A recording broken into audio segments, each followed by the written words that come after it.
Bienvenue à vous tous. Ceci n'est pas une assemblée générale exceptionnelle, vous y êtes habitués, c'est une assemblée générale en ligne.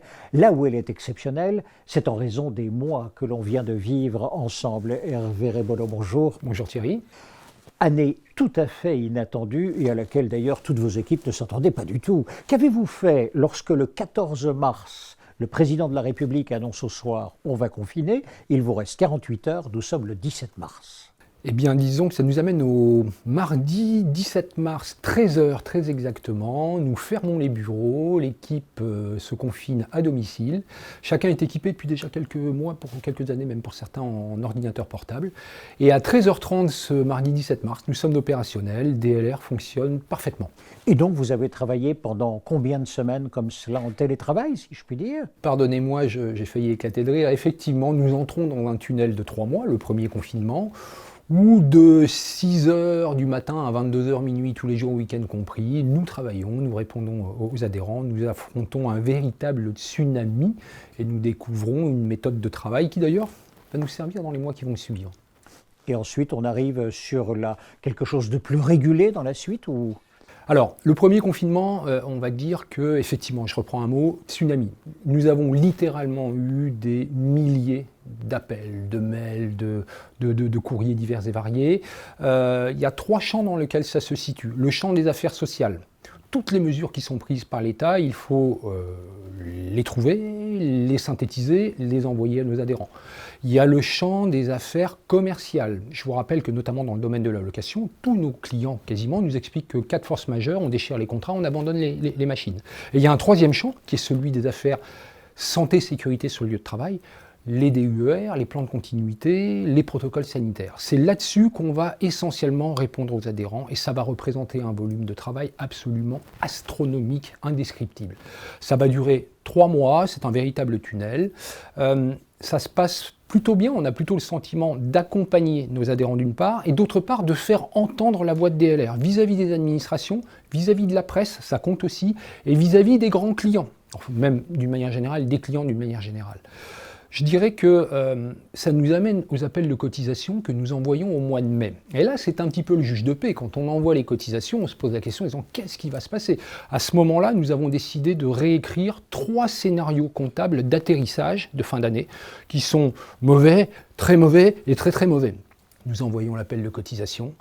Et nous nous retrouvons au mois d'août à avoir recouvert 90% des cotisations. C'est du jamais vu. Nous n'avons jamais eu un tel taux de recouvrement. C'est incroyable. Quand vous regardez tous ces mois-là et que vous en fixez le bilan du coût humain, y compris relationnel à travers les cotisations, qu'en déduisez-vous? Écoutez, j'ai presque envie de dire que c'est du bonheur, mais au moins du plaisir. Pourquoi ? Nous avons des commentaires très positifs d'entreprises qui nous disent « merci, vous nous avez accompagnés ». Donc ça veut dire qu'on a rempli notre mission. Ça, c'est énorme. Deuxièmement, on a eu un conseil d'administration présent. Alors chapeau aux administrateurs, parce qu'ils administrent une fédération, mais en même temps, ils ont des entreprises à administrer. Pas simple. Bravo et merci de l'avoir fait. Et puis surtout, pour moi, en tant que délégué général, j'ai une équipe que je suis obligé de gronder à 2h du matin en disant « arrêtez de travailler, là, c'est bon, reposez-vous un petit peu ». Écoutez, oui, je vais le dire, c'est de la satisfaction. Alors, pendant ces mois-là, on gère les urgences, on gère la crise, il faut le dire, ça porte un nom. Et en même temps, tout le travail qui était prévu, vous l'avez réalisé. Ça, c'est le travail des commissions. Alors, il se passe 2 choses. D'une part, nous arrêtons certains travaux et débranchons certaines dépenses, puisque à ce moment-là, on ne sait pas du tout vers où on va d'un point de vue du résultat comptable. Donc, on coupe certaines dépenses. Et puis, on arrive à maintenir certains travaux avec les commissions et les présidents de commission. Dans le désordre et sans hiérarchie, la commission sanitaire et unité mobile, qui est animée par Patricia Crespin et présidée par Hervé Montagne, a très bien joué le coup de la crise Covid, en ce sens où ils ont su apporter d'une part à leurs clients des réponses techniques sur le terrain, des solutions d'hygiène très pragmatiques, et ont su aussi s'introduire dans le guide au PPD BTP, ont su faire avancer des pions réglementaires. Très beau succès de cette profession au sein de cette commission. Deuxième commission, la commission distribution présidée par Isabelle Lacoste, a continué ses travaux qui ont consisté à toujours poursuivre l'analyse des contrats de distribution des constructeurs plusieurs webinaires sur le financement de l'acquisition des machines, donc on est resté dans le pragmatique, et puis avec un organe de presse, un dossier spécial distribution qui nous a pris un petit peu de temps, mais c'était bien de parler de la distribution aussi pendant cette période-là, parce qu'on a beaucoup parlé de la location. Justement, la commission location présidée par Joël Fruchard. Joël Fruchard a mis en place une Loc Hebdo, une news Loc Hebdo en plein cœur de la crise, qui a beaucoup plu, qui a d'ailleurs été pas mal reprise par la presse aussi. On a continué le travail sur la deuxième édition du Kit du loueur, un document qu'on a remis à jour un peu avant la crise et qui suscite toujours autant de questions de la part des adhérents. Très bien. Et puis, même si ça s'est un petit peu arrêté dans la période, le travail sur le dossier dématérialisation des documents. Je ne vais pas développer ici, on le présentera plus tard dans l'année au niveau des LR, mais qui intéresse absolument tout le monde. Et enfin, dernière commission, la commission Gruatour, présidée par Philippe Coé, qui s'est, avec un de nos syndicats partenaires, le syndicat des monteurs réparateurs de Gruatour, qui a beaucoup travaillé sur une certification diplômante du métier de monteur réparateur qui n'existe pas. C'est un très très beau travail, très très long, ça dure depuis plusieurs mois, il n'est pas tout à fait fini mais on y est presque, et malgré la crise, on a réussi à continuer à travailler sur ce dossier. Vous avez également 3 syndicats.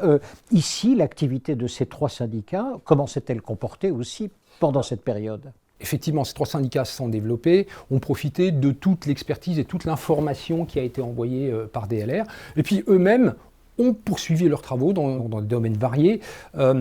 C'était assez impressionnant parce que ça concordait avec un temps où ces syndicats, qui sont membres depuis 2-3 ans de DLR, étaient montés en puissance. Et ils arrivaient à un moment où, ça y est, là il y a du dossier, il y a des choses à faire. Donc ça a été sport, mais c'est satisfaisant aussi. On a réussi à faire avancer certains dossiers. Si je comprends bien, la maturation de ces syndicats a été suffisante pour pouvoir être présent et bien présent dans la crise. Tout à fait, c'est exactement ça, Thierry. Quelques points encore sur cette année ? Oui, encore 1 ou 2 points de détail, mais importants. Le magazine DLR, magazine annuel, qui est en fait, on appelle ça magazine, mais en fait c'est notre rapport d'activité déguisé, complètement relooké, d'une part. Il a un vrai format magazine presse, nous en sommes très fiers, il est très beau. Et puis surtout, il a été constitué dans un format qui fait que nous avons délégué toute la vente de publicité à une régie, nous n'avons plus à le faire, nous n'avons plus à dépenser, ça ne nous coûte plus rien d'un point de vue financier. Et nous en sommes totalement maîtres, c'est notre magazine et c'est nous qui le concevons. Autre point important, la certification DLR. DLR est certifié dans un référentiel qui s'appelle Calliope. Nous avons maintenu les travaux de certification, notre certificat est toujours d'actualité, nous en sommes très contents aussi. Et puis dernier point, pas des moindres et important pour les adhérents, le service achat.